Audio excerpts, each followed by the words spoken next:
Berita terakhir Tribuners, pedagang pasar Gumumai Bula resah barang dagangan sering hilang saat malam hari. Sejumlah pedagang di Pasar Rakyat Gumumai, Kota Bula, Kabupaten Seram, bagian timur SBT mengeluhkan maraknya kehilangan barang dagangan dalam beberapa waktu terakhir. Kondisi ini dinilai merugikan pedagang kecil yang bergantung pada hasil jualan harian untuk memenuhi kebutuhan hidup. Salah satu pedagang sayur, Mama Ulfa, 42 tahun, mengaku sering kehilangan barang dagangan, terutama saat kondisi pasar sepi pada malam hari. Menurutnya, tidak adanya penjagaan yang memadai membuat area pasar rawan pencurian. Ia menjelaskan barang yang hilang umumnya berupa sayuran yang mudah dibawa seperti cabai kecil hingga daun sayur. Tak hanya itu, barang dagangan dengan nilai lebih besar pun turut menjadi sasaran. Parahnya, kondisi ini sudah berlangsung cukup lama dan belum ada solusi konkret dari pihak terkait. Pedagang lainnya juga mengaku mengalami hal serupa meski tidak semua berani melapor. Sebagian pedagang memilih pasrah karena khawatir tidak ada tindak lanjut.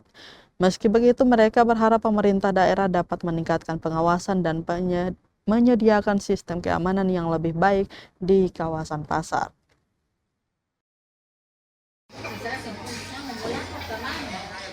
Masyarakat itu melapor kemana sama di dinas-dinas ini percuma dan supi di gende sudah supi sama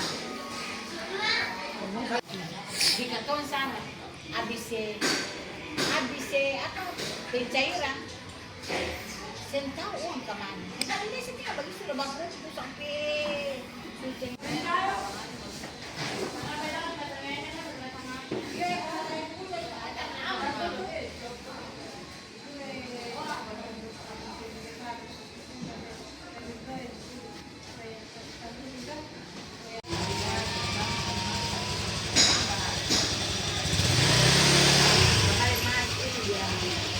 dia bagi ini mabuk lagi pencuri saja.